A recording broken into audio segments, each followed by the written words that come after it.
It happened again. You just finished a tournament with a new partner who you were super excited about, and it didn't go well.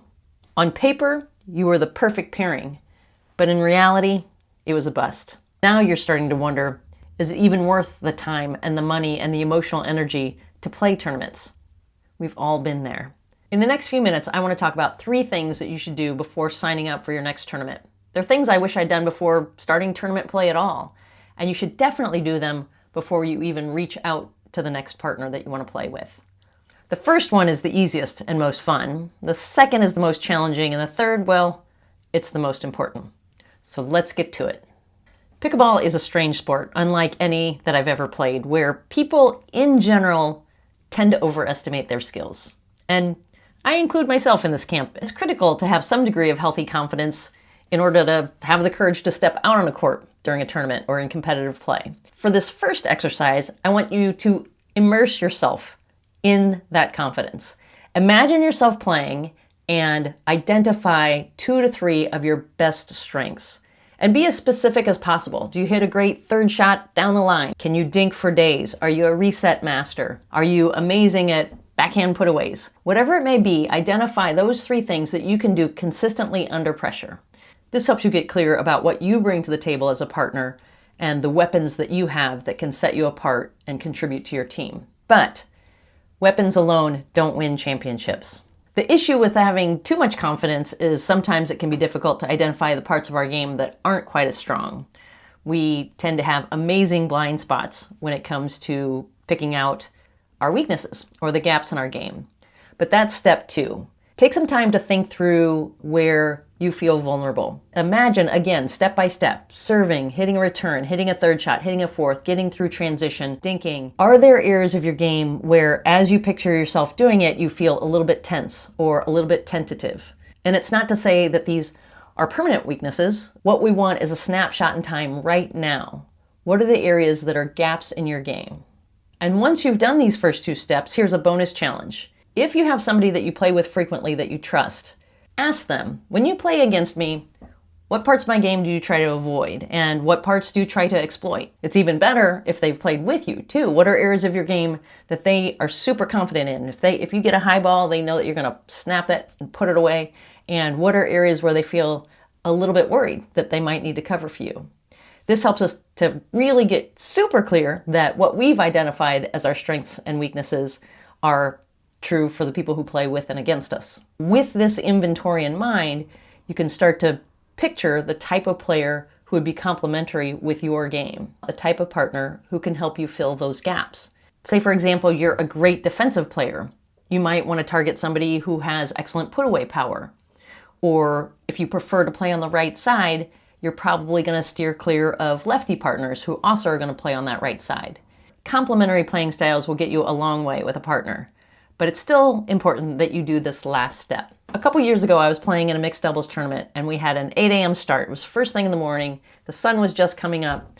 And in that first round, we happened to play some friends of mine.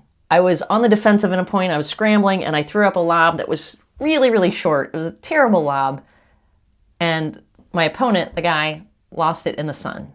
The sun was glaring off the metal roof of a building that was behind me. And so he just looked up and shrugged his shoulders, and the ball dropped right next to him. So we got the point. I felt terrible. I walked up and I was like, I'm so sorry. I didn't feel terrible enough to play the point over, of course. And we do this all the time with net courts, but I really was sorry because in any other scenario, indoors, different lighting, that ball was a put away, no question. And my partner, who had just a different on-court intensity than I do, grabbed the ball, gave it to me to serve, and said, "Come on, no sorries." And I said, well, no, I am sorry, and let me be me. His on-court intensity was dramatically different from mine. It didn't matter who he was playing. And I have other friends like this, that once they're on the court, once they're playing, the opponent is the enemy. It doesn't matter how close of friends you are off the court. And that's fine. There's no right or wrong here. That's just not how I play comfortably. I tend to be a little bit more talkative. I laugh a lot on the court because that's what helps me play free. It does not remotely mean that I'm any less focused on trying to win. It's just what helps me play my best.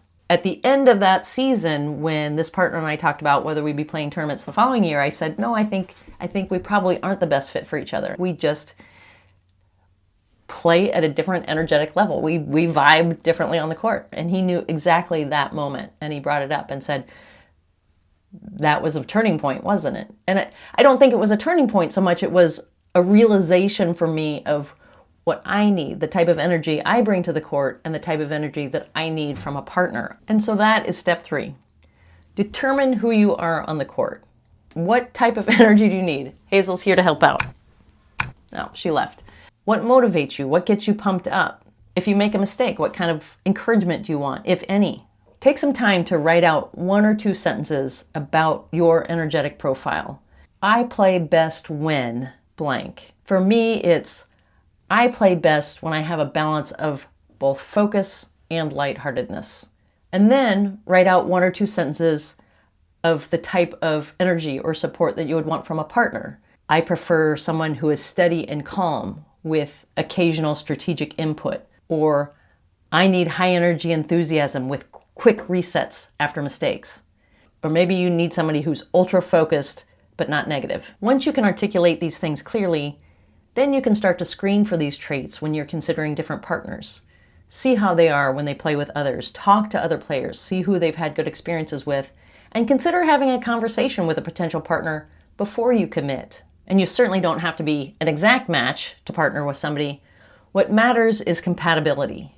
This may be the intangible element that we're looking for when we talk about team chemistry, that we're a good match with technical skills, but we also are aligned with the energy that we bring to the court. That's the combination that will bring out the best in both of you. I want to hear from you. Leave me a comment if you've had a partnership that was awesome or awful. What do you think the key factors were? And do me a favor, if you found this information to be helpful, share this video if there's somebody that you know that has been struggling with their partnerships. And if you're ready to take that next step and ask somebody to pair with you for a tournament, you're going to want to check out this. Thanks for watching. I'll see you soon.